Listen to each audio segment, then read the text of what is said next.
Merhaba sevgili izleyenler, TV 2020 ekranlarında Gündem Özel programında Diyalog Medya Grubu Genel Yayın Yönetmeni Sayın Reşat Akar'la birlikte sizlerleyiz. Geciktik, hızlıca sizlere konuları aktarayım. Evet, ilk olarak Merkez Bankası'nın açıklamış olduğu rakamlarla başlayacağız. Evet, bu yılın ikinci çeyrek verilerine göre maaşlar ve cari giderler için 1 milyar 718 milyon 500 bin lira borçlanan maliye bunun ancak 628 milyon lirasını geri ödeyebildi.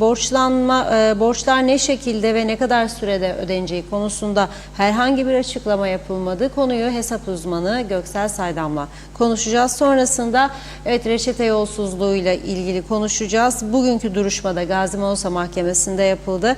Mahkemeye çıkarılan eczacı Ayşe Faydalı ile kayınvalidesi eski milletvekili Doktor Hatice Faydalı hakkında 8 gün tutukluluk emri alındı. Ocak ayından Ağustos ayına kadar 2958 reçetenin incelemeye alınacağı bildirildi. Detaylarını vereceğiz. Sonrasında Polis Emeklileri Derneği hükümete çağrıda bulundu. Her alanda temiz eller operasyonu başlatılmasını talep etti. Açıklamanın yine ayrıntılarını ele alacağız. Son olarak da Başbakan Ünal Üstel 4. 5 yıllık kalkınma planı hazırlıklarında Başbakanlığa bağlı Devlet Planlama Örgütü Müsteşarlığı yanında 300'e yakın uzmanın ve 100'e yakın kurum ve kuruluşun görev yapacağını açıkladı. Yine bu konunun da içeriğini ele alacağız. Hepsi ve daha fazlasıyla sizlerleyiz. Buyurun Reşat Bey. Evet, herkese hayırlı günler diliyoruz. Geç başladığımız için de özür diliyoruz ama haklı bir mazaretimiz vardır. Biliyorsunuz Diyalog Gazetesi'nde haftada 3 gün köşe yazarlığı yapıyordum Metin Münir ve onu beklenmedik bir zamanda kaybettik. Bugün cenaze töreni vardı. Cenaze törenini ikindi namazını aldı ailesi. Dolayısıyla Girne'de bu cenaze namazı Girne'deydi. O cenaze törenine katıldık. Camideki kısmına ve oradan hemen sonra son sürat buraya geldik stüdyomuza ve programımıza başlıyoruz. Geç de olsa özür diliyoruz. Tamamen iptal etmek yerine programımızı sizlere olan saygımızdan dolayı gecikmeli de olsa yerine getirmeye çalışıyoruz. Ama bu tabii insan hayatının vazgeçilmezidir. Bugün hoca da öyle söyledi. Dedi ki hepimizin gideceği yoldur.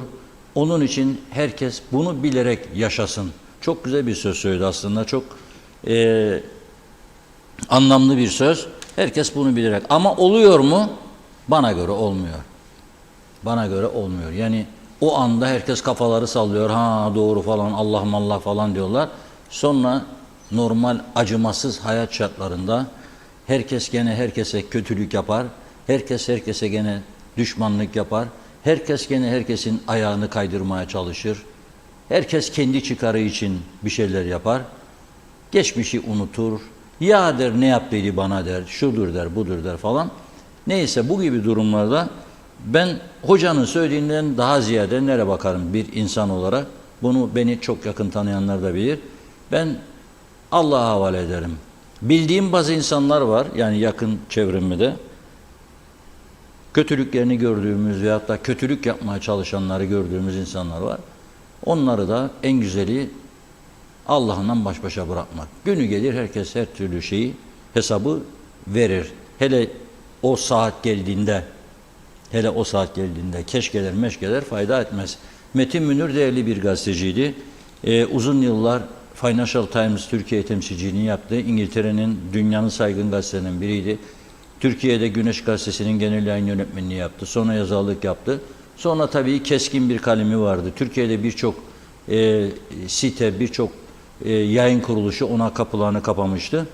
Diyalog Gazetesi evet bir Kıbrıs yerel gazete ama internet üzerinden dünyanın her tarafında okunabilen bir gazete. Dolayısıyla biz 3 gün haftada sayfalarımızı Metin Münir'e açmıştık. Kendisine buradan bir kez daha Allah'tan rahmet diliyoruz. Yas ailesine başsağlığı diliyoruz ve geçiyoruz konumuza. Şimdi reçete yolsuzluğuyla ilgili şok gelişmeler devam ediyor. İkinci haberi aldık bugün çünkü her gün birinciydi ama çok önemli bir başka mesele daha var ki diyalog dışında görmedim ben bugün bu haberi. Diyalog çok geniş bir şekilde değerlendirdi. İyice inceledik Merkez Bankası'nın yayınlamış olduğu yani bu Türkiye değil KKTC Merkez Bankası'nın ikinci çeyrek verileri Yani yılın ilk yarısının ikinci çeyreği, Nisan, Mayıs, Haziran dönemini kapsayan verilerini aldık ve ortaya çıkan acı gerçekler var. Çok çok üzerinde durulması gereken en önemli nokta, ikinci çeyrekte, yani 3 aylık süreçte devlet 1 milyar, KKTC hükümeti 1 milyar 718 milyon Türk lirası borç çekiyor bankalardan. Bakalım faizler kaçtır? Açıklanmıyor. O açıklanmıyor. Bilmiyoruz hani. Fakat bunun sadece 628 milyon Türk lirasını geri ödeyebiliyor. Geriye 1 milyar 90 milyon liralık borç kalıyor 3 ayda. Eğer bundan sonraki 3 ayda böyle devam ederse 3 milyarın üzerinde bir borç yükü demektir. KKTC devletinin petrolü yok, doğal gazı yok, altın rezervleri yok, hiçbir şey yok aslında. Neye güvenerek, niçin bu borçları yapıyor? Türkiye'nin verdiği yardımların dışındaki borçlardır bunlar. Çok büyük bir olay. Yani Türkiye'nin hibe olarak verdiği paraların dışındaki borçlardır. Şimdi bir bunu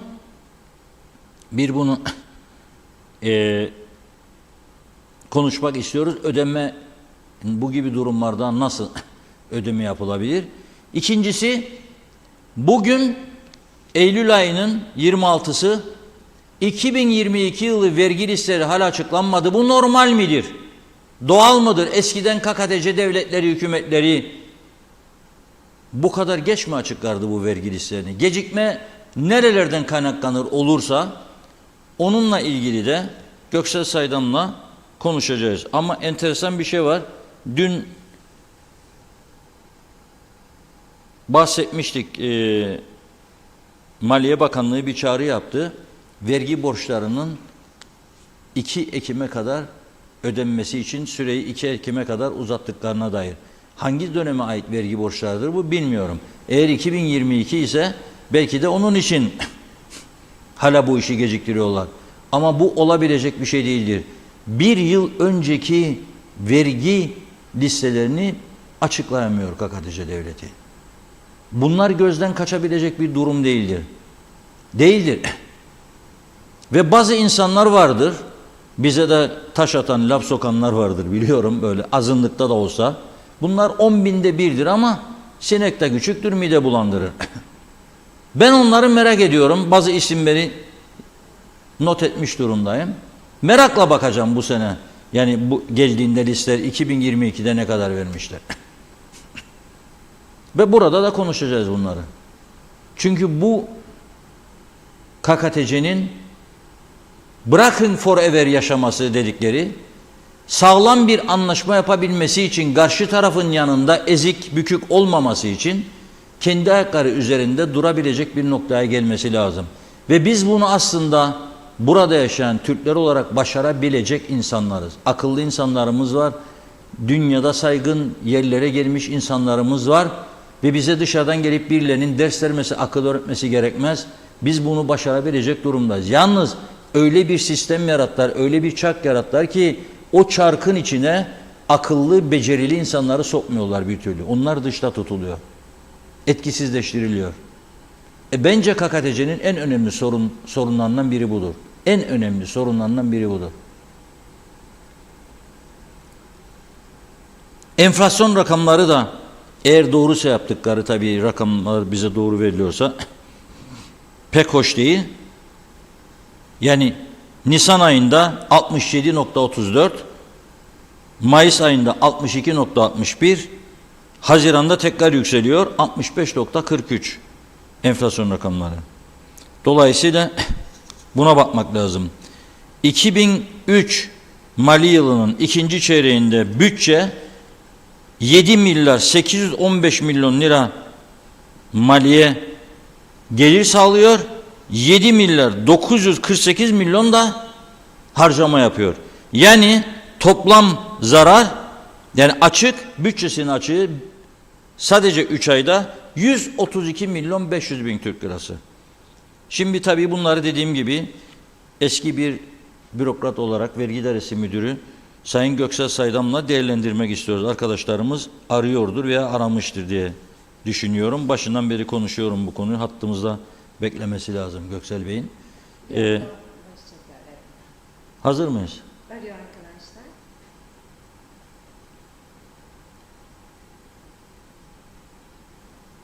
Bu arada mevduatlar konusu çok ilginç. Devletin borçları artarken bankalardaki mevduatlar da artıyor. Bu nereden kaynaklanıyor? Bu da ilginç bir durum. Ona değinmezsek olmaz. 2023 yılın ikinci çeyreğinde bir önceki çeyreğe göre %35.51 oranında artış göstermiş mevduatlar. 2022 yılının Haziran ayına göre 2023 Haziran'da mevduatta 71,5 milyon Türk lirası artış var. Fakat vatandaşlar Türk lirasına güvenmiyor. %85'i dövizde tutuyor mevduatını. %14,42 ekonomik becerisi olmayanlar veya kumarda kaybeden derler ya, para oyununda da kaybedenler de Türk lirasında tutar ve kaybeder. Hazır mıyız? Evet, hattımızda. Hoş geldiniz yayınımıza. Hoş bulduk. Selamlar Göksel Bey. Selamlar Reşat Bey. Gene bugün gündemi had safhaya çıkarttın. Çok güzel. Vallahi bu attığınız manşetlerden zevk alırım. Çünkü başka hiçbir yerel gazetede böyle bir konuya değinilmedi. Bu ise devletimizin bekası ile ilgilidir. Çok güzel. Evet, teşekkür ederiz. Şimdi siz Sağ eski ol. bir vergi müdürü olarak önce ondan Evet. başlayalım. Nasıl karşılıyorsunuz? Hala da Ekim ayına giriyoruz. 2022 vergi listeleri açıklanmadı. Bu normal bir durum mudur? Vallahi ben de izliyorum. Bana da sorarlar. Size daha çok sorarlar basın mensubu olarak. Ben bu konuda yasal mevzuatı size özetlemeye çalışayım. Buyurun.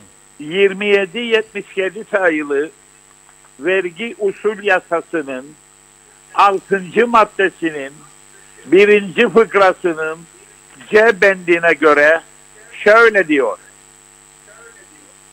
Bir yılda, yani bir tamamlanan yılda beyan edilen vergi beyannamelerindeki safi kazanç ertesi yılın Nisan ayı sonuna kadar vergi dairesine verilmesi zorunludur. Yani 31 Aralık 2022'de kapanmış olan hesaplar denetlenir ve beyannameyle birlikte ve hesaplarla birlikte vergi dairesine verginin tahakkuku ve tahsili için Nisan ayına kadar verilir. Verilmeyenlere ceza kesilir. İşte yasa diyor ki bu beyan edilenler ilgili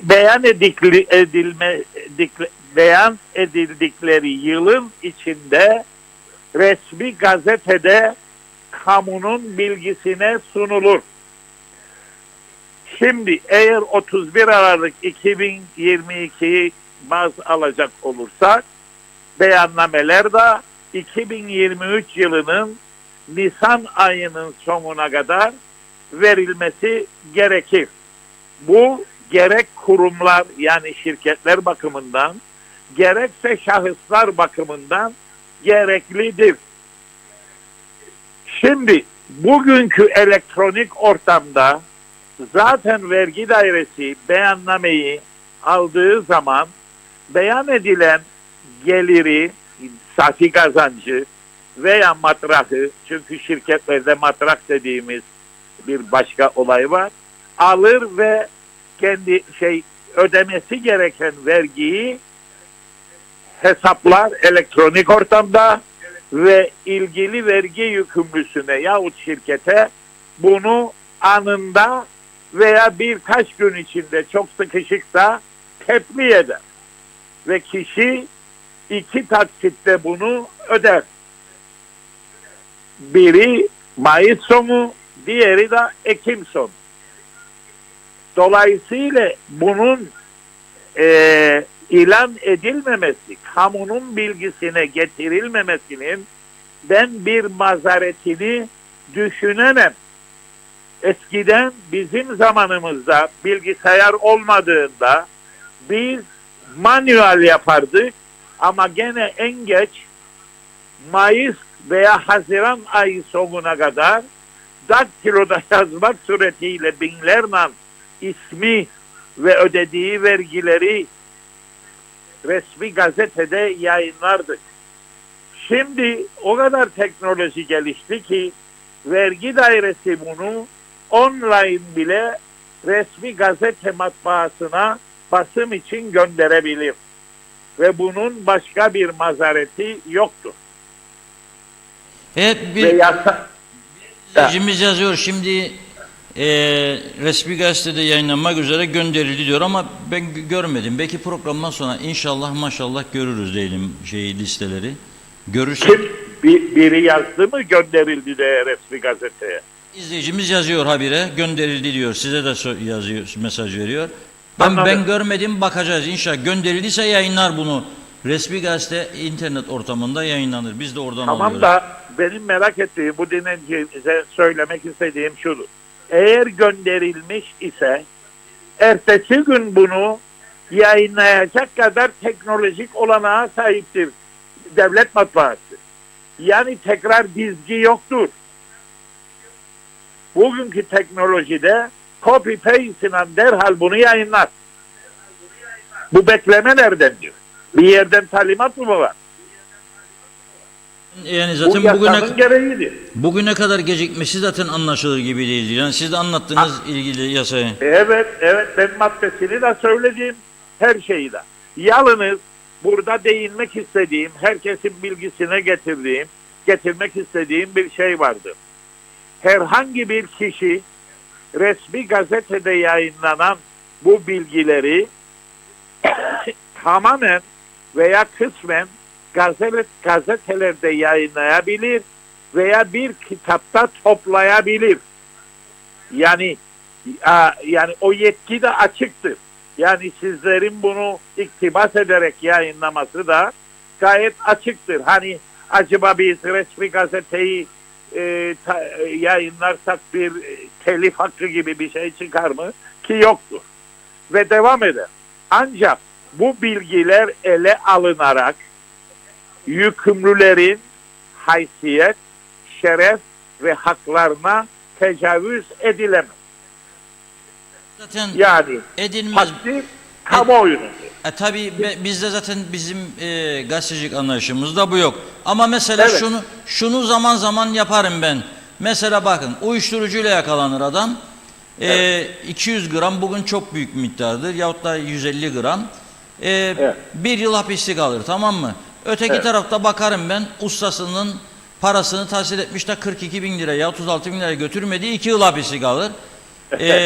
Ben o uyuşturucudan 1 yıl hapislik alanı derim ki mesela Monika derim sevincinden 7 takla attı derim. O anlaşılır zaten benim onu yani eleştirdiğim. Aynen, tabii bu bir hakaret değildir. Bu oturup da ağır haysiyet kırıcı şeyler yazmayı da, yani yasamız bunu çok net şekilde açıklamıştır ve herhangi bir sakınca yoktur. Evet. Şimdi gelelim bu bütçe açığına. 3 aylık bütçe açığının 3 aylık bütçe açığının 100 kusur milyon az önce okudum. 132,5 milyon olması normal midir? Bir hükümetin maaş ödeyebilmek için sırf 1 milyar 718 milyon borçlanıp bunun sadece ne kadarını ödemiş?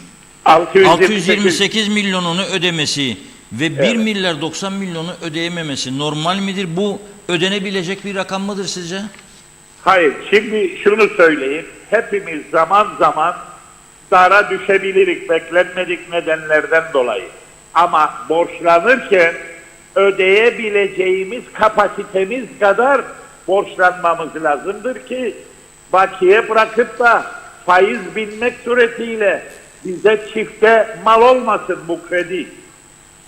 Dolayısıyla devlet 628 milyon ödediğine göre geri bu borcu, bu 3 aylık dönemlerdeydi. Şimdi biraz sonra kısa bir bilgi vereceğim bu konuda.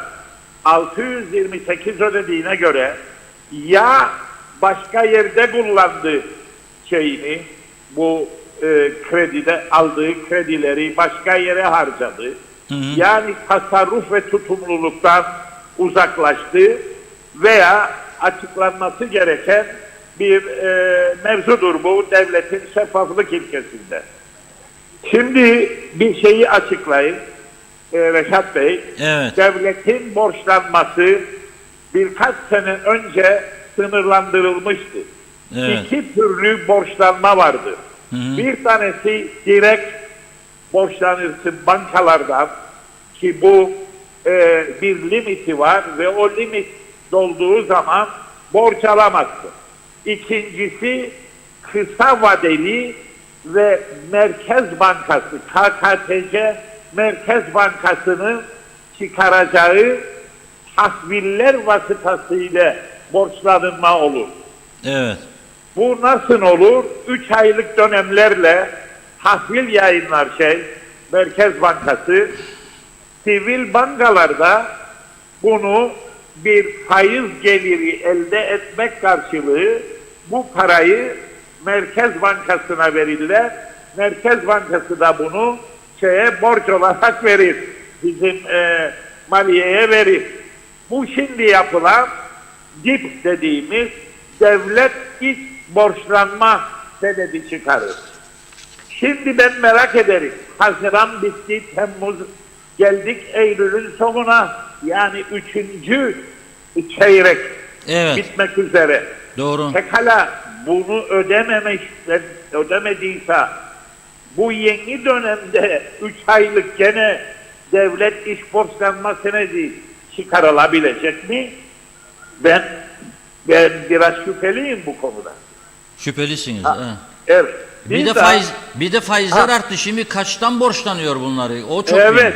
Bu lazımdır. Resmi gazeteye bakma lazım. Yayınlanmış olması gerekir bunun veya yayınlanmadıysa yayınlanmaları lazımdır. Halkın bilgisine kaçtan çıktı bu tahviller kaç faizden çıktı. Diğer üzerinde durmak istediğim bir konu, bu dediğiniz sizinki çok doğru bir rakamdır. 1 milyar 718 milyon borç alınması. Bunun içinde TC'den yıllar içinde döviz bazında senetli kefilli KKTC'nin borçlandığı faiz istoku yoktur. Nedir? Bizim siyasilerimizde ne yahu Türkiye bizden bunu geri ödenmemesini mi isteyecek? İsteyecek çünkü Dünya Bankası mecbur edecek kendini istesin ve deklare etsin. Yani bu da uluslararası bir kuraldır. Demek yani bu da yok. Ana vatan yavru vatan meselesi olamaz borç olduğumu değil mi? Hayır olamaz. Olamaz. Ve son bir şey daha ilave edeyim buna. Bütün kamu kurum ve kuruluşları ve başta TÜPTEK olmak üzere bankalardan borç para aldıklarında, çünkü onlar ayrı kurumdur. Evet. Bunların kefilliğini de maliye üstlenir, devlet üstlenir. Ve bu kefilliğin kaç milyar olduğu bugüne kadar, çünkü ödemez bunlardan. O da bir borçtur devletin sırtında ama nakit değil, sorumluluk borcudur. Yarın Sipro ve toprak ürünleri TÜPTEK ödemezse bunu devlettir kefili. Evet, bakanlar bu kararıyla borçlanıyor çünkü değil mi? Aynen, onaylanıyor ve bankalar bunu veriyor. Bu kamu kurum kuruluşlarına ben bunu da borç kabul ederim. Dolaylı başka bir tür borçtur bu. İşimiz zor demek o zaman. Vallahi çok zordur ve bu iş artık bitkisel hayatta yaşamaya benzer. Yani sağık ama hareket edemeyiz, çok bir şey yapamayız. Anladım, çok kötü. Kötü bir şey bu. Çok kötü, çok kötüdür ama borç güzeldir. Alır, ne güzel o gün ödemeyi yapan bir rahatlık olur. Bir gün sonra geri ödemek kalır. Bunu nasıl ödenecek? Hiç devlet bunun hesabını, kitabını yaptı mı? Biraz zor. Ben ne bileyim bunu duyunca korktum ama bugün beni umutlandıran bir şey oldu. Bilmem sizi umutlandıracak. 5 yıllık plan yapacakmış KKTC diyorlar. Evet. Ben gördüm onu da. Şimdi bu 5 yıllık planı yaparken 300 kişi de uzmandan Aynen onu söyledim. 300 de uzman bence bak bizim gibi bir tanınmamış ülke için 300 kişi azdı. Yani bunu belki İngiltere, Amerika gibi böyle başarısız ülkeler ilk onlar 300 kişi tamam da bizim için şanımıza, şerefimize uygun 3000 olması lazım. Yani 3000 uzman ve onlar kitaplar falan hazırlayacaklar böyle galın galın. Sonra onları okuyacaklar. Sonra diyecekler ki bize vallahi ömrümüz yetmedi ki yoksa biz bak bu kadar hazırlık yaptık, kafa patlattık Aynen. falan. Zaten ne zaman yayınlayacakmış? Mart 2024'te. O yayınlanacak da her daire kendine düşen payı alacak, görevi da uygulayacak. Elektrikler kesilmezse ama onu da unutma. Mart'ta bir- soğuk olur. Soğuk oldu mu elektrikler şimdiden gidermiş yazıyor izleyiciler. Gene git geliyor. Aynen. Hemfikirim o konuda. Ben bir şeye daha söyleyeyim. 2 tane yasa yaptılar. Ben beklerim. Kamu denetim ve kontrol yasası diye bir yasa yaptılar. 2019 yılında. Sırf dairelerdeki harcamaları, tutumluluğu ve bütçeye uygunluğu. Aynı zamanda bu yasa kamu kurum ve kuruluşlarını da bünyesine alır. O yasa 3 yıldır erteleniyor Reşat Bey, 3 yıl. Ve geçen ay yayınlandı orta vadeli kalkınma planı. Okudum. Birkaç tane ilgili ilgisiz istatistiki bilgiyle işte bankacılık böyle olacak, ne bileyim gümrüklerde elektronik olacak. Hep bildiğimiz işler bunlar. Kamu disiplini için kamu reformu. Bunlar hep bize hikaye olmaya başladı. Çünkü duyduk ama ikincisi ve sonuncusu şunu söyleyeyim. Hal yasasına ne oldu? Siz basın mensubu olarak takip edersiniz. Hani de ucuzluk ve denge gelecekti? Hal yasası için hal kuracaklardı ama depreme dayanıklı olmadığı için buldukları bina birkaç yıl beklememiz gerektiğini söylüyorlar. Çok teşekkür ediyoruz. Sağ olun Göksel Bey. Sağ ol, rica ederim. İyi günler, iyi yayınlar. Sağ olun, çok teşekkür ediyoruz. Sağ olun, var olun. Evet, mesaj kısmına geçiyoruz ama tabii ayrılmıyorsunuz çünkü Mausa'dan veya Gazi Mausa'dan veya Famagusta'dan çok önemli bir haber geliyor.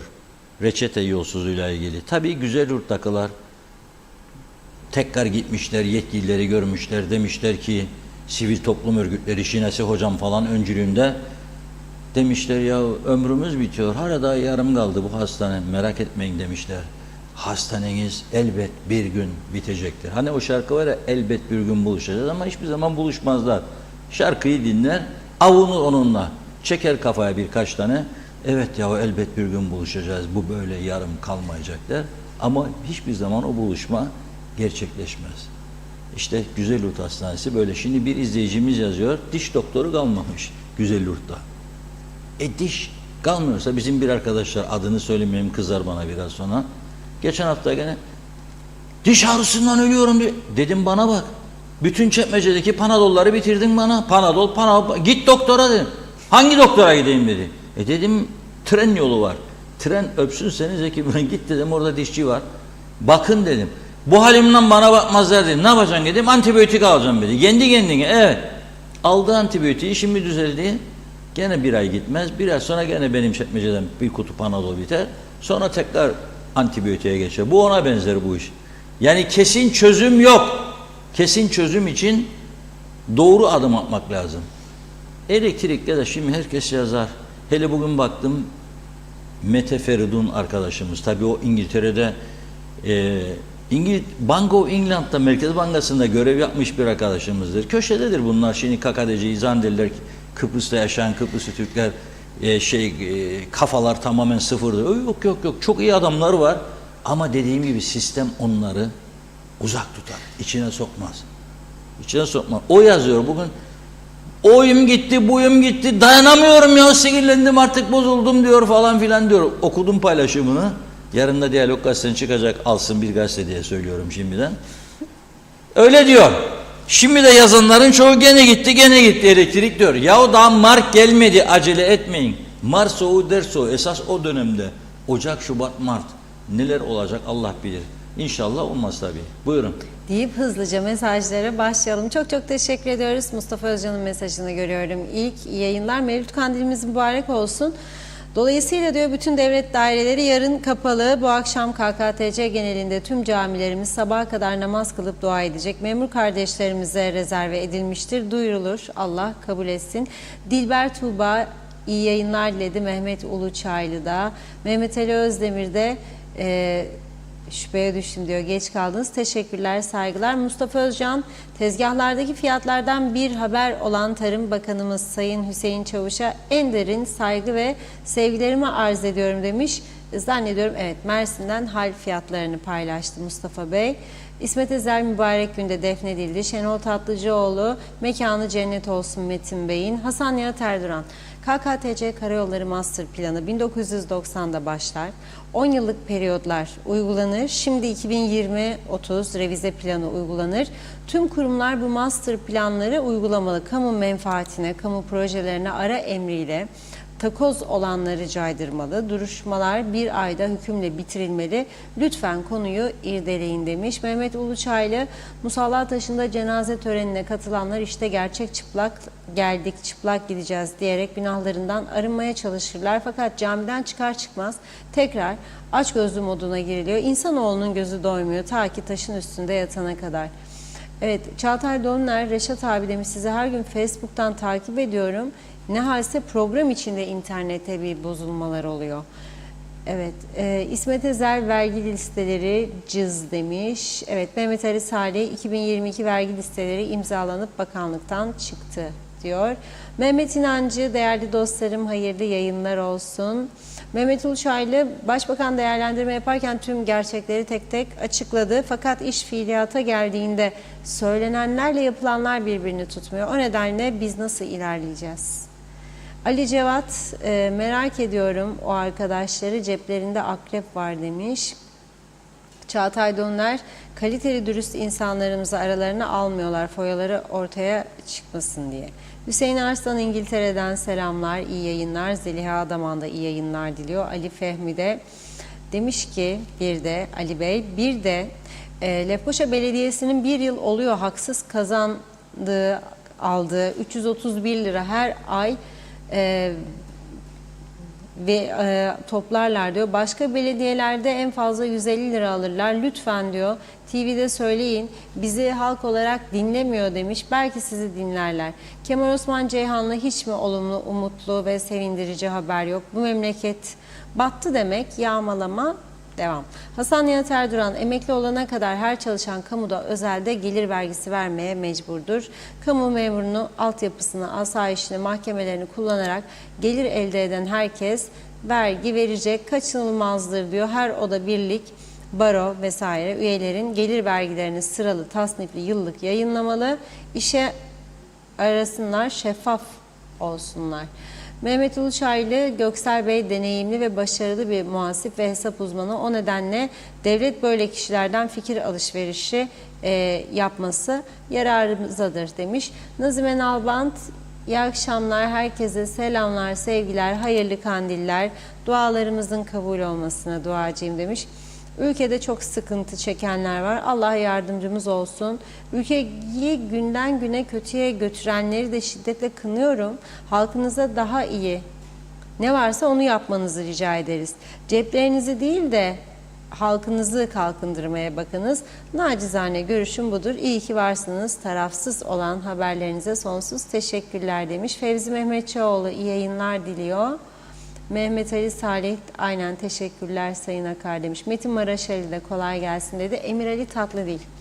Her yıl düzenli olarak muhasipler hesapları çıkarır, parasını alır fakat maalesef ne halse 1 ya da 2 yıl sonra size gene resen vergi gönderilir. Git gel pazarlıkla ödenen ve kapanan hesaplara tekrar sizden vergi alırlar. Ama ne hikmetse bazı özel kurumlara habire vergi affı gelir ama esnafa böyle bir uygulama yok.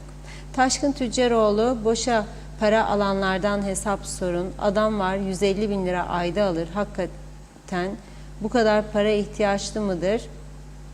Çok şey var söylenecek demiş. Ama söylersek ben mi kurtaracağım memleketi diyor.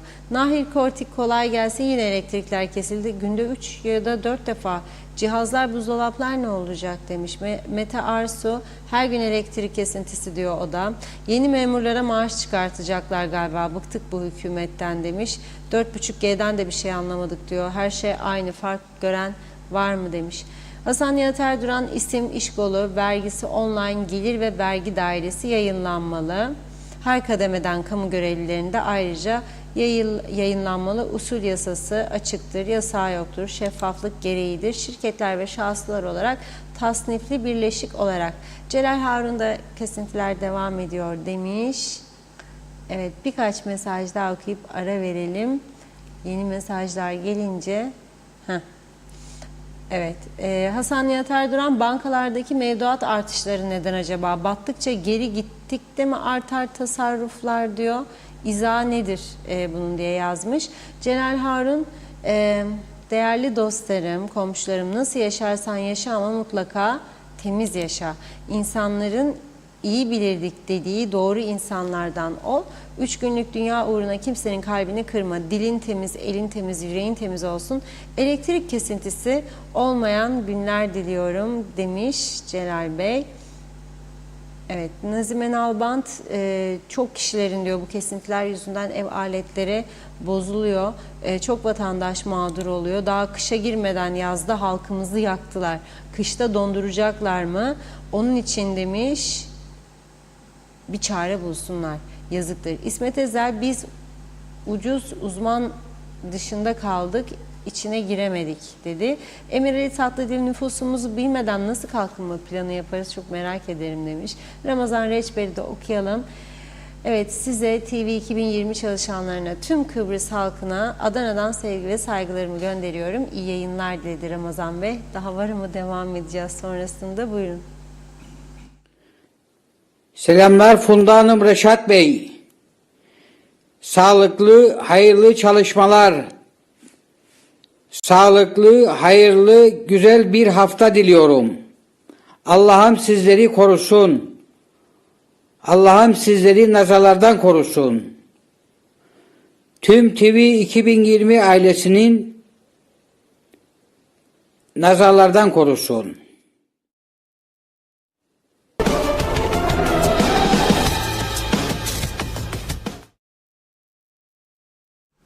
Evet, Mehmet Kurtulmuş Bey'e çok teşekkür ederiz. Uzun süredir ara vermişti bu tütsüleme işine, Zeytin Dalı, ama bizim buradaki arkadaşlar da ara verdi. Unutuyorlar, korona etkisi var galiba birçok insanda.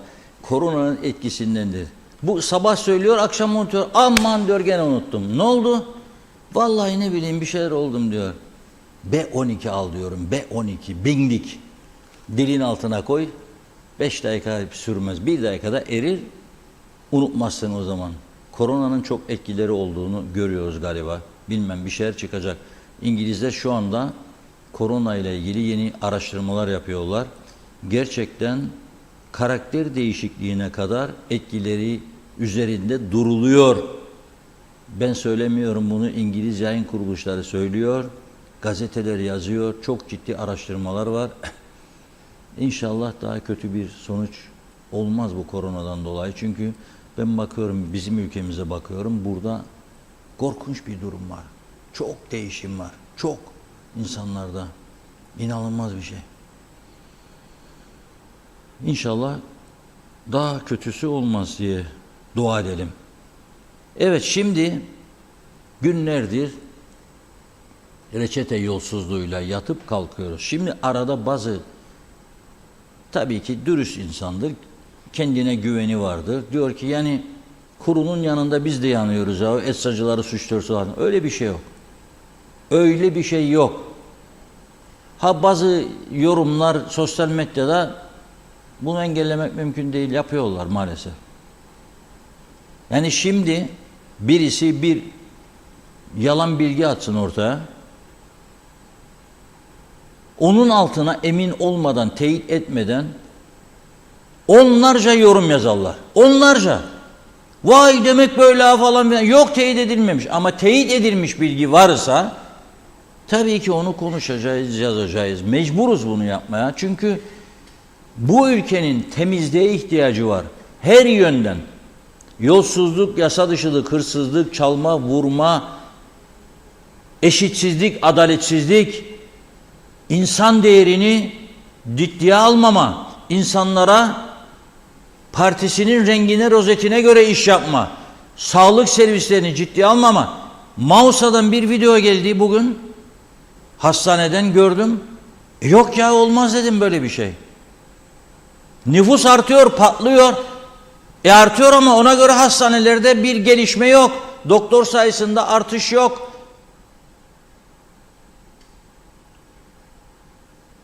Biliyorsunuz altyapı diye bir şey söylerler bize devamlı. Kanalizasyon, arıtma falan. Onlar da yok. Elektrik yok.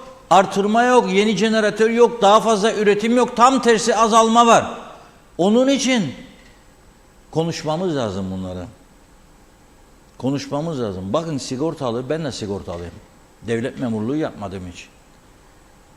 Bugün hayatının 3'ünü yöneticilik yaparak geçirmiş bir adam sigortadan emekli çıkarsa ihtiyaç sandığından alacağı paradır emeklilik ikramiyesi. Emeklilik ikramiyesi budur. Ve ben baktım daha alt pozisyonda bir kişi devletin bir kademesine gelmiş ama en üstlere değil, emekli çıktığında alacağı paranın 1/4'ünü almaz ihtiyaç sandığından. Sosyal sigortada 40 yıl, 45 yıl yatırım yap, alamazsın. Alamazsın ihtiyaç sandığından.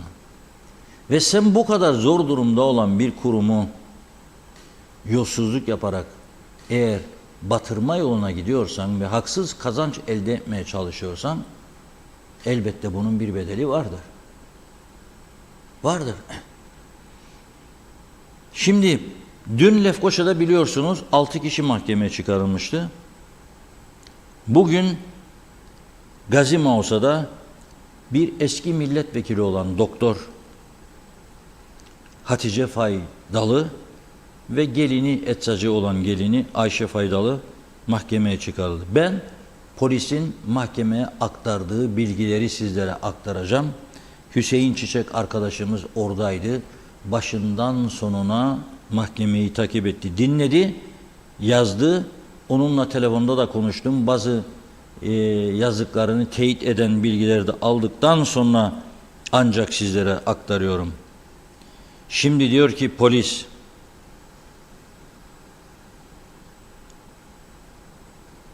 Ayşe Faydalı eczacı olan gelin 2023 yılının Ağustos ayı içerisinde yani bir ay önce kendisine ait olan Özbeycan isimli eczanede Sosyal Sigorta Dairesi'ne bağlı hastalara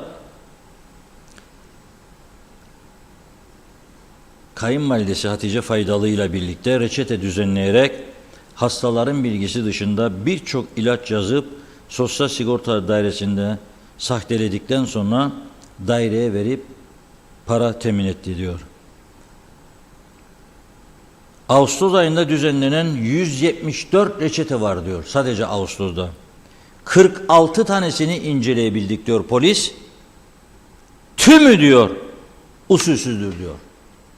174 reçeteden 46'sını inceledik. Tümü usulsüzdür diyor. Ocak ayından geriye gidiyor. Ağustos ayına kadar düzenledikleri ikisinin ortak reçete sayısı 2958. İyi dinleyin. 2958.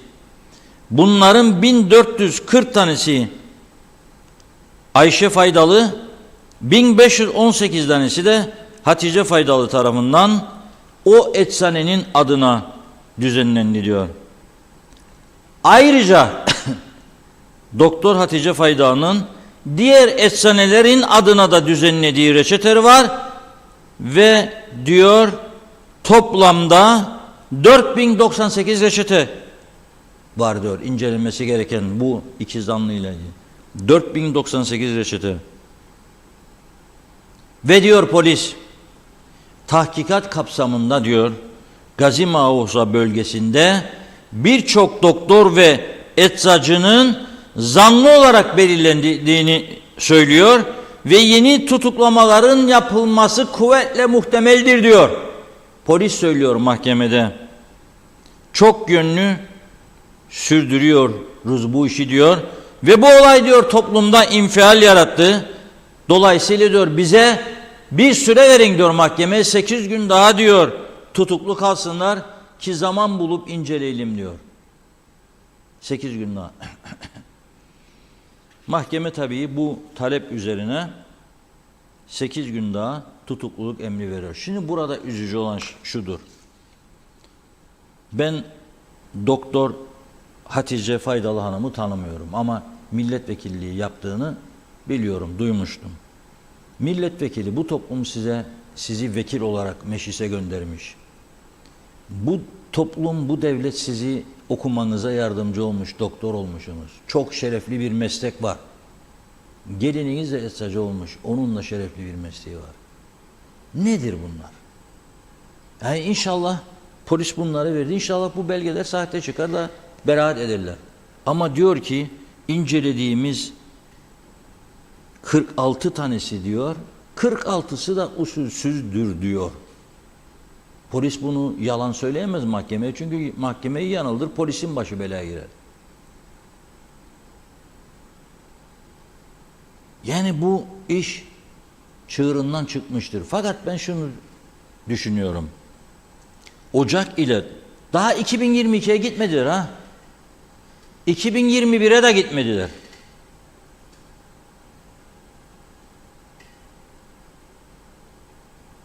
Çok zaman isteyecek bu iş. Giderlerse daha bakalım neler çıkacak. Daha neler çıkacak. Çünkü öyle bir alışkanlık geldi ki yap da korkma. Ben tamam ya yanındayım, yap da korkma. Ve yapıldı bunlar. Olmaz ama böyle bir şey. Olmaz böyle bir şey. Yani kanser hastasına sen ilaç veremeyeceksin. Yoktur diyeceksin. MR'a gidecek. Cihaz bozuktur diyeceksin. Devlet laboratuvarı yanacak. Onun konuda da yeni bilgiler geliyor bana. Araştırıyorum, başladım. Ne oldu da yandıydı o laboratuvar? Elektrik kontağı dediler. Sonra mecliste araştırma komitesi kurdular. Fakat o da mesele yok diye kapatıldı. Çünkü esas büyük iki partinin iktidarları döneminde de orada bakanlıklar yapan adamları vardır. O kadar yani bir kapsamlı bir meseledir. Aynen Kıbrıs Türk Hava Yolları gibi kapatıldı. Yani bu sağlıkta bu ilaç meselesi sadece bununla sınırlı değil. Ali Bey açıklamıştı. Dünyanın en iyi sağlık bakanı olmakla birlikte bu ilaçlar konusunda da dünyanın en iyi sağlık bakanı ilan edilmezden önce meclis kürsüsünde bir çıkış yaptı. Sonra partisi onu durdurdu. Dedi ki 200 milyonluk ilaç var dedi. Tarihi geçmiş ambarlarda. Eğer biz bu diyalogmetteki bize arada sokuşturmaya çalışanlar var. Ha bak, dürüst eleştirilere açığım, saygılıyım. Ama yalan ifadelerle ki son 1-2 gündür internet sitesinden de birisi sahte hesapla İsveç üzerinden, ama sonuna geliyorum. Adını çıkardığım gün lazım memleketi terk etsin. Çünkü benim temiz dürüst kurumumu küçük düşürecek ifadeleri kullanıyor sahtekar.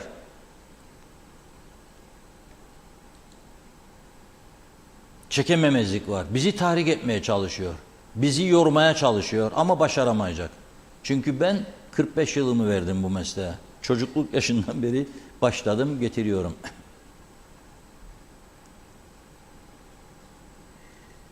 Yalan yanlışın karşısında duracağız. Belki bir süre zarar göreceğiz. Belki bir süre sesimizi kısacaklar. Geçmişte kıstılar. Ama eğer bu ülkede yaşıyorsak en önemli miras gelecek kuşaklara bırakacağımız en önemlisi. Evet tabii bir miktar para olsun da çocuklar bir şeyler aç kalmasın. Sokakta gidip de bu 5 para etmeyen bazı insanlara dilenmesinler. Ama şeref ve haysiyet çok mühimdir. Bu para hastalığını, bu toplumun içine çöken kabus gibi bu para hastalığını anlamış değilim. Ve bu kültür, bakın, birçok Avrupa ülkesini defalarca gezmiş bir insanım. Amerika'ya 7 defa gitmiş insanım. Washington, San Francisco, West Virginia, South Carolina falan, New York, Singapur, Malezya, Borneo, Uzak Doğu'da. Hiç ben nüfusa göre bu kadar çok gece kulübü görmedim. İngiltere'de de yıllarca yaşadım. Ve hiç böyle bu kadar çok para harcaması, hastalık derecesine gösterme görmedim. Görmedim. 6.000 isteline ayakkabı siparişi verirlermiş İngiltere'den. 6.000. Emlak vurgunu yaptılar diye. 6.000 istelin ayakkabı. Sen kimsin ya? Ve vergi listelerinde ben senin adını bile bulmayacağım. Yahut da 700. 800. sırada. Ve bazı insanlar ki bu toplumda eğitimcilik de yapmış. Bana soracak ne verdiğimi. Bunlara ne sormuyorsunuz be siz? Mahvettiniz bu ülkeyi siz bu kadar zaman. Ne sormuyorsunuz? Hepinizin içinde olduğu bu çökmüş çürümüş sistem maalesef ve öyle bir noktaya dalgaya götürüyor bizi, teslim olma noktasına götürüyor bizi. En büyük endişem de budur. Vatan millet nutukları yalan dolandır çoğunun. İnanmayın. Vatanını seven bir insan önce o vatan toprakları üzerinde yaşayanların mutlu olmasını, ülkesine, devletine, yönetimine güvenmesini sağlaması lazım. Güveniyor musunuz sorarım size. Hastaneye gittiğinizde sağ çıkacağınızdan emin misiniz? İlacınızı bulacağınızdan emin misiniz? Sorarım. Trafiğe çıktığınızda sağ salim gideceğinizden emin misiniz? Kaç tanemiz eminik? Sorarım size. Ne hale geldi ya bu ülke? Bunları çıkarmak, bunları ortaya koymak ve bunlara haddini bildirmek zor bir iş değildir. Şimdi bugün Emekli Polis Derneği bir açıklama yaptı, kutluyorum. Ama böyle açıklamayla kalmasınlar. Çünkü onlar bir şerefli kurumun mensuplarıdır. Emekli de olsalar bir adam eğer 30 sene asker ise emekli çıkan nasıl? Emekli çıkan generale ne dersiniz? Merhaba paşam dersiniz değil mi gene? Ama emekli çıktı. Çünkü o rütbesini almıştır artık. Merhaba kumandanım dersiniz. Niçin? Polis komutanıydı çünkü. Emekli çıksa da siz ona öyle hitap edersiniz. Ya da amirim diye. Diyorlar ki her alanda temiz eller operasyonu başlatılması lazım. Kime çağırıyorlar bunu? Hükümete çağırıyorlar. KKTC topraklarında diyor vatandaşlarımıza mal satışlarına. Uyuşturucu diyor, mali suçlarda patlama, kamuda yozlaşma, trafikte yaşanmakta olan keşmekeş, kurumlara liyakatsız personel alımı. Bu şekilde giderseniz diyor, toplumsal bir felakete gitmiş olacak diyor. Nurettin Çırakoğlu başkanları tebrik ediyorum. Bir an önce diyor, Polis Genel Müdürlüğü ile görüşülerek polisin araç, gereç ve personel eksikliğinin giderilmesiyle birlikte tüm alanlarda temiz eller operasyonu başlatılmalıdır. Polisin bazı konularda önünü açacak ama bazı konularda da yanlış yapmasına fırsat tanımayacak bir yasal düzenleme yapmak lazım önce. 2. Eğer bir uyuşturucu testi 18.000 dolar ise siz 59 milyon euro bağışladınız. İyi dinleyin ya bunu, iyi dinleyin. 59 milyon euro Ercan Havaalanı'na koronada iş yapamamız zarar etmiş diye. Biz de yapamadık. Biz de zarar ettik. Herkes zarar etti. Bütün millet, toplum. son zamanında yaralanmak için sağlık amaçlı veya çocuğunun düğünü için ayırdıkları paraları yedi insanlar ya. 59 milyon euroyu gözünüzü kırpmadan verdiğinizde 18 bin dolara 10 tane alsanız 180 bin dolar ihya olur bu ülke. 10 tane narkotest yapacak cihaz adanın her tarafında göreve koşturulabilir polis. Kısa bir eğitim, cihazı kullanma, bitti bu iş. Bakın trafik suçları yarı yarıya azalır. Neden yapılmıyor bu? Neden? Kimdir engelleyen bu işlerin yapılmasını? Onun için bu temiz eller operasyonu olabilmesi için önce polisin önü açılacak. İki, dün söylediğim gibi yargının önü açılacak. Yargının önü de tıkanmıştır. Anayasaya koydular çünkü yargıç sayısını. Ve bu anayasa değişmediği sürece mahkemede davalar patladı, dosyalar yığıldı, yetiştiremiyorlar, yargıç sayısını artıramıyor yüksek mahkeme. Artıramadığı için de bekle babam bekle, 3 yıl, 4 yıl, 5 yıl. 15 yıl bekleyen davalar var biliyor musunuz siz? 15 yıl! Geç gelen adalet, adalet değildir diyorlar bize sonra. Nasıl olacak bu iş? Geç gelen adalet, adalet değildiyse nasıl olacak bu iş? Benim 15 sene beni süründürdükten sonra ya belki de ömrü yetmez bazı insanların taki sonucu alsın. Sen ondan sonra de ki bu adamı haksızlık yaptığınız tazmin edeceksiniz. Adam öldü. Anayasayı değiştiremediler. Bu bile bir meseledir. Haydi Yüce Meclis toplanın, alın bir karar, sadece anayasa değişikliği için referanduma gidelim. Alın bir karar. Ne almıyorsunuz? Kimdir sizi engelleyen ya? Var mı birisi engelleyen? Silah mı dayaladılar sizin alnınıza? Memnun musunuz siz bu anayasadan? Yok. Bu konuda açıldı mı ammalar girer içine. Amma işte askere verilen bir yetki vardır. Olağanüstü hal durumu var diye burada. Bir ateşkestir sadece, burada anlaşma falan yok. Birleşmiş Milletler Barış Gücü aracılığıyla bir ateşkes kararı alındı. Odur hüküm süren. Normalde savaş ülkesidir burası halen.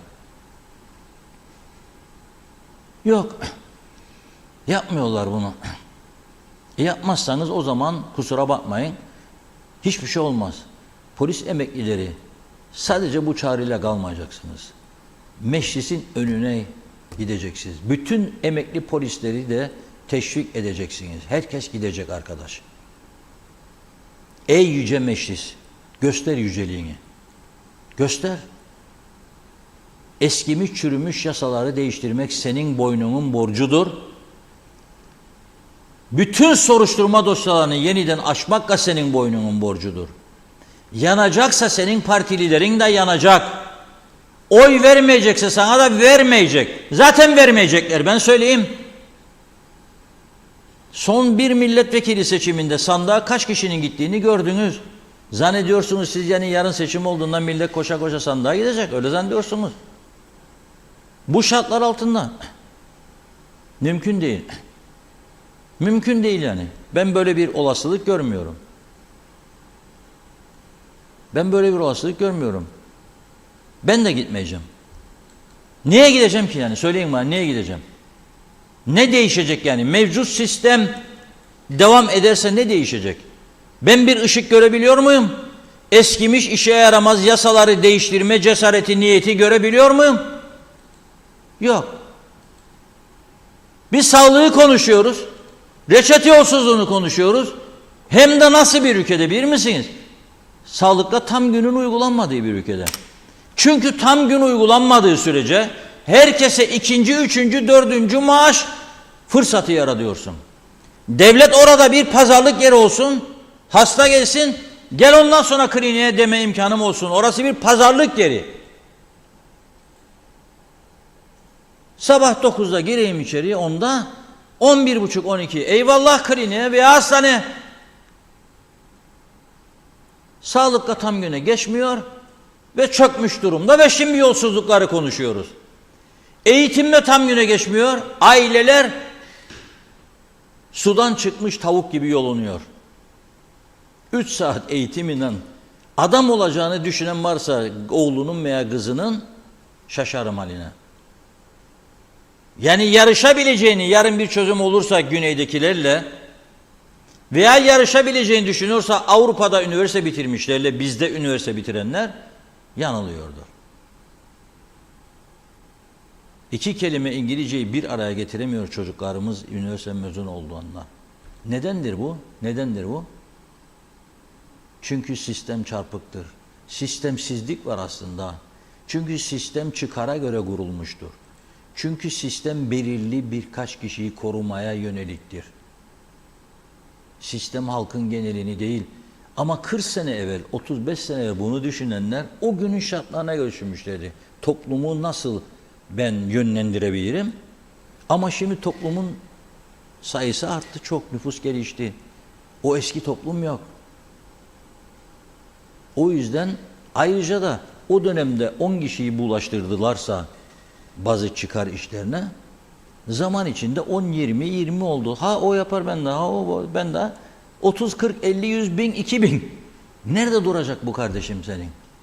Nerede duracak? Nerede duracak? Buyurun Funda Hanım. Devam edelim. Biraz kaçırdık mesajları ama olsun. Tema Yavaş Londra'dan selamlar. Reşat Bey borç yiğidin kamçısıdır. Onun için korkmazlar. Herkese iyi akşamlar. Vedat Özkan Ankara'dan iyi günler. Evet, yarın KKTC'de neden resmi tatil merak ettim diyor. Mevlütlerde, Kandillerde, Kıbrıs'ta tatil. Fatma Gör hayırlı yayınlar, kandiliniz mübarek olsun demiş. Aytaç Bey denetim istiyoruz Reşat Bey. Uskan Selçuk'ta yarın bankalar kapalı mı diye soruyor. Evet. Hüseyin Eminoğlu geldiğimiz durum nedeniyle tüm şehitlerimize özür dilerim yazmış. Emine Bodurhan iyi yayınlar. Evet. Göksel Saydam, Reşat Bey istatistiki bilgileri güncel olmayan ve nüfusunu bilmeyenler hangi verilere dayanarak kalkınma planlarını hazırlayıp ülkenin sosyoekonomisini düzelteceklerdir? Emojiler var. Eser Yurteri iyi yayınlar dilemiş. Evet, Göksel Saydam diyor ki bankalardaki döviz cinsi mevduatların artış nedenleri kur gelirleri, faiz ve taşınmaz mal satışlarından elde edilen kazançların toplamından ve gelecekten endişe duyulduğu için zorunlu tasarruflardan oluşur. Mehmet İnancı hep kabahat aşılarda Sayın Akar. Bana mektup geldi aşılar hazırdır gel yaptır diye düşünürüm. Fikri Oğlak hayırlı kandiller. Güzelim Kıbrıs'ımızı mahvettiler. Bir an önce kurtarılır, eski haline döner Kıbrıs'ımız demiş inşallah. Çağatay Donlar, Reşat abi diyor koronayı suçlamayalım. Çoğu insanın kanı bozuktur demiş, toksik kültüre sahiptir. Olgun Önal, vergi listelerinin yayınlanması iyi ve hepimiz için önemli bir veri. Ancak bunlar tahakkuk eden vergileri içeriyor. Tahakkuk etmiş olması, ödenmiş olması anlamına gelmiyor. Vergilerini ödemeyenler de liste halinde yayınlanmalı. Tüm resmi ancak bu şekilde görmüş oluruz. Sayın Eker selamlar. KKTC'de akıl hocaları kanal kanal gezerler ve aynı ezbereyi okurlar. Bence bu halkın halk meclisine çok ihtiyacı var. Kurtları dökmek gerekir beyinlerden. Erdal Yarkın iyi yayınlar diledi. Ferdiye Caymaz ebedi hapis cezası bunlara yazmış. Hüseyin Arslan, evet neler var Reşat Bey diyor. Alsancak'ta Özgür Sokak'ta en az 30 limon portakal söküldü ve yerine apartman yapıyorlar. Bunun gibi daha çok var demiş. Gidin görün yazdı. Sayar Aker çala çırpaya varacağız. Fikri Oğlak yazıklar olsun diyor. Hüseyin Cemal işimizden ait demiş. Evet, Fikri Oğlak yapanlar da varsa bunları duyunca yurt dışına gitmişlerdir. Belki de Ramazan Deniz bu kadarını arasak, Interpol'e versek bulamazlar. Bulmak çok zor. Zor. Tiyarensi de suçlu cenneti demiş. Sevgiler olsun.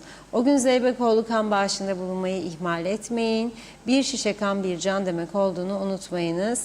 Yunus Tikici maşallah demiş. Fikri Oğlak onu çözemedim. Çağatay Donlar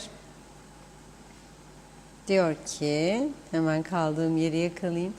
Son 2 senedir vatan sağ olsun demiyorum, canımız sağ olsun diyorum. Abi Hüseyin, kültürsüz geleceği çoktan yok olmuş bir toplum diyor. Hiç merak etmeyin, halledecekler. Şerife Turgay Derya iyi yayınlar diledi. Sayar Aker, yüce mi dedik, cüce mi dedik meclis için. Celal Bozdemir, ağzına yüreğine sağlık Reşat abi. İyi yayınlar dilerim Diyalog ekibine. Evet, Durmuş Aşandır diyor ki akşam bir kolumuz rahatsızlandı. Ambulans gelip aldı gittiler ilk yardımda. Serum vermeleri gerekti. Fakat serum yoktu diyor. Dışarıdan alındı. Nesine güvenelim hastanelerin? Arif Mustafa Cüce, ben de her alanda temiz eller operasyonu istiyorum. Hani derler ya budağın görünen yüzü diye. Daha neler çıkar neler. İsmet Ezel, eğitimde ve sağlıkta tam gün cız olamaz dedi. Hasan Hacı Haliloğlu, saymış olduğunuz usulsüzlüklerle ilgili savcılar resen harekete geçme yetkisi var. Her nedense böyle bir yola başvurmaktan imtina ediliyor. Bu noktada polis sayısı arttırılmadan önce yetişmiş donanımla emekli çıkan, adli tahkikat konusunda kendini yetiştirmiş polis ve savcılardan yardım alınmalı. Yoksa bu yoğunlukla polis teşkilatı bu yükün altından kalkması imkansız bir hale gelecek. Birkaç seneye kadar da çok geç kalınacaktır. Kolay gelsin demiş. Evet, Ali Cevat, unuttum oy verdiğim günü. Allah herkese uzun ömürler versin. Bunlara yakışmaz. Arif Mustafa Cüce, denetim şart diyor. Denetimsizlik bizi bitirecek dedi. Evet, Cahit Çevik, iyi yayınlar Reşat ve bu gelecek olan milletvekilliği seçimlerinde hiç sandığa gitmesek, hiç beklesek bir şey olur mu diyor. Benim fikrim budur demiş. Turgay Gezen, devletin içinde vurgunlar ve usulüne uydurulmuş yolsuzluklar devam ettiği sürece borçlanma kaçınılmaz. Tabi borcun ödenmesi için yine halkın cebine el atılacak. Peş peşe yapılan zamlarla alım gücü bir o kadar daha gerileyecek. Peki ne yapacağız? Böyle geldi, böyle gidecek mi diyeceğiz, yoksa silkinip kendimize mi geleceğiz dedi. Bir iki daha mesaj okuyup ara verelim. Necdet Mavi Gözlü, Kuzey Kıbrıs Birleşik Afrika Pakistan Cumhuriyeti'nden iyi yayınlar diliyor. Şimdi yetişebildim dedi. Ve Ramazan Reçber demiş ki Türkiye'de olduğu gibi Kıbrıs'ta da ekonomik sıkıntı aynı. İnsanlar kazandıkları paradan bir hayır göremiyor. Çarşıda, pazarda, markette her şey ateş pahası. Denetim yok, uyarı yok, ceza yok. Sadece asgari ücrete zam var. O da asla yeterli değil. Ekonomi çok kötü. İnsanlar geçinemiyor demiş. Hasan Nihat Erdoğan da hep teşvik, sübvanse, destek, muafiyetle olmuyor. Alanlar aldığından fazla gelir vergisi vermezse o sistem çöker. Gençlere göç kalır dedi Hasan Bey. Devam edeceğiz yine. Buyurun.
Evet, çok sevdiğimiz bir şarkının enstrümantalını dinledik, Yaşanmamış Yıllar.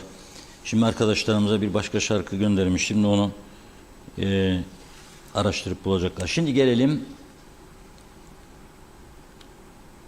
bizim Kıbrıs meselesine. Ne olacak bu Kıbrıs'ın hali? Benim rahmetli babam öyle derdi. Ne olacak Kıbrıs'ın hali derdi. Şimdi biz söylüyoruz, ne olacak bu Kıbrıs'ın hali?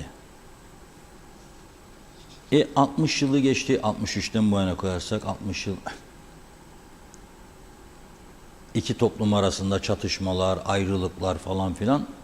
Sonra 74 oldu. Sonra iki bölge oluştu.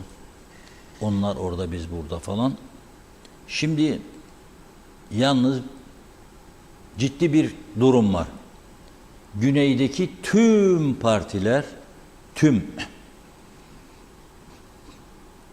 çözüm konusunda federasyonu söylüyor. Diyor ki Birleşmiş Milletler'in, kaldı ki daha önce içlerinde 2 veya 3 küçük parti federasyon olsa da kabul etmeyecek diyordu. Ama şimdi Türk tarafı iki devletli çözüm politikasını öne sürdüğü için onları diplomatik anlamda biraz sıkıştırdı bu söz.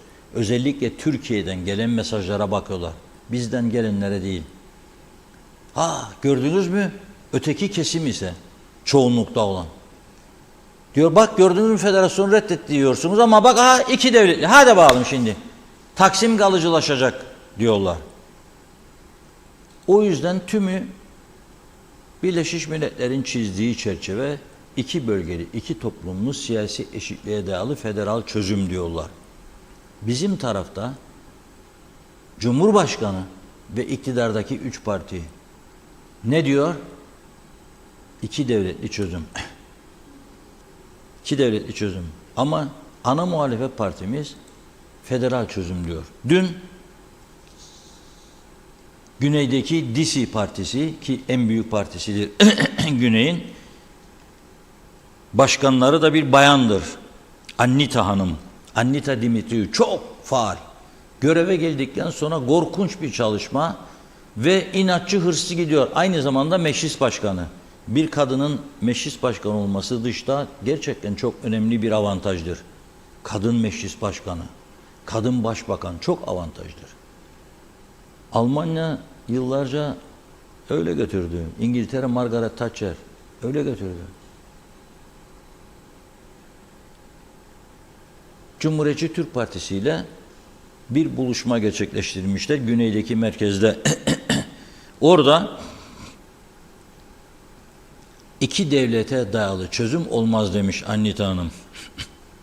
Tabii Cumhuriyetçi Türk Partisi de iki devlete dayalı bir çözümden yana değil. Ve federasyon çözüm temelinde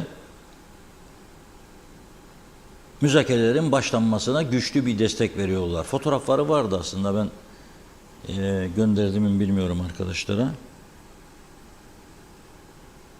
Böyle bir mesaj veriliyor. O zaman şunu söylüyorum, yani bizim Yüce Meclis'te henüz değişmedi şey. Federasyon kararı duruyor orada. İki devletli çözüm kararı değişmedi, gelmedi.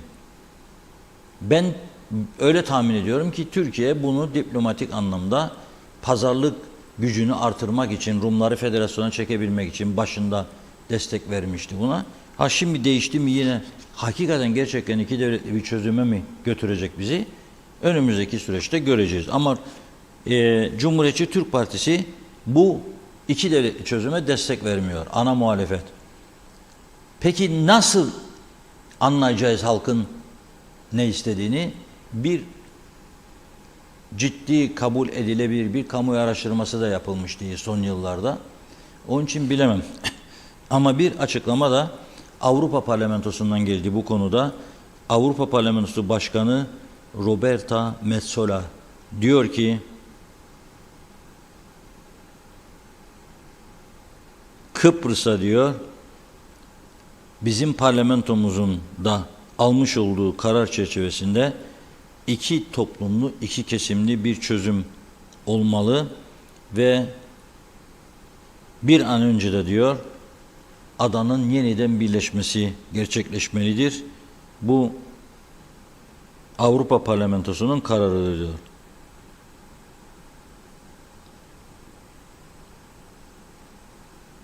Aynı zamanda Kıbrıs Türk tarafının Pire'deki hareketini de, yol yapma hareketini de kınadıklarını bir kez daha belirtiyor. Dolayısıyla Kıbrıs meselesi önümüzdeki günlerde daha ciddi bir şekilde gündeme gelebilir. Cumhurbaşkanı Erdoğan da çağrı yaptı. Siz dedi, eğer dedi isterseniz şey yapın dedi. Siz dedi isterseniz dedi tanırsanız Kuzey Kıbrıs Türk Cumhuriyeti'ni bu bölgenin de yararına olacak dedi. Böyle bir çağrı yaptı. Bakalım tanıma olur mu olmaz mı göreceğiz. Bugüne kadar olmadı. İnşallah olur ama öyle bir beklenti de yoktur yani hiçbir kimsede. Çözüm olursa nasıl olacak? Ben diyorum ki netice itibariyle ne olursa olsun müzakerelerin yeniden başlaması için yeni bir çaba gösterecek. Belki biraz gecikmeli gene olabilir. Mart'ta Türkiye'de yerel seçimler var. Belki yerel seçimler sonrasında kalabilir. Ama önemli olan bizler Kıbrıs Türk toplumu olarak veya Kuzey Kıbrıs Türk Cumhuriyeti olarak ne kadar hazırlandık veya hazırlanıyoruz olası bir çözüme. Bu halimizle nasıl çözüme gideceğiz? İlginç bir durumdur. Bunu da yine önümüzdeki günlerde konuşacağız. Evet Funda Hanım, benden bugünlük bu kadar. Bende de bir iki mesaj var. Onları da okuyalım da tam olsun. Mehmet İnancı herkese mutlu, sağlıklı akşamlar diliyor. İsmet Ezer ara seçimi Ekim'de yapsaydık 4 ay maaş ödemeyecektik yazdı. Evet, bakıyorum. Uskan Selçuk KKTC tanınmayacak diyenler çok yanılıyor. Yarın veya ileride ne olacağını kimse bilemez. Ne demiş? Romantik tutkulu sol. Tam çözemedim o kısımları. 60 yıllık ambargoların devamı ve Enosis'te gidiş odur dedi. Bakıyorum. Hasan Bey'in mesajıymış. Son Hasan Nihat Erduran bir mesaj daha gönderdi. Onu da aktaralım. Halklar mevcut iki devleti kabullendi. Yasalarına uyarak gelir giderler. Suni pratiği olmayan yollara yeniden girmek zaman kaybı. 60 yıllık ambargoların devamı ve Osmosis'le gidiş olur dedi Hasan Bey de. Bakıyorum şöyle. Tamamladık mesajları. Çok çok teşekkür ediyoruz. Sizin son eklemek istediğiniz var mı? Evet, bir izleyicimiz diyor ki tapuda bekliyor diyor. Çok dosyalar var diyor. Devlet alamıyor bu vergileri diyor. Sözleşmeyle satılıyor ya. Bir işlem için bir yetki bekliyormuş tapu dairesi. Ya yasa bekliyor ya yasa gücünde kararname bekliyor. Bilmiyorum. Ama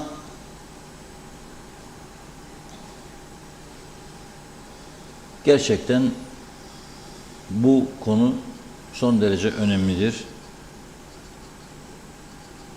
Oturup düşünsünler. Yani bu aşamada benim söylemek istediğim bu konuda budur. Çünkü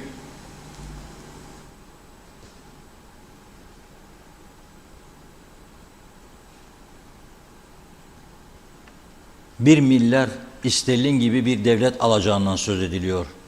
Yani bu çok büyük bir rakam. Bu kadar borç içinde yüzeceğimize ve yüksek faiz alacağımıza böyle olur. Yine özelden gelen bir izleyicimiz, lütfen adımı vermeyin, tabii ki vermem. Emekli olan veya olmayıp çalışan dürüst polisten bir ekip oluştursunlar. Yolsuzluklar araştırılsın diyor. Ama tabii ki diyor dürüst kişiler olsun diyor.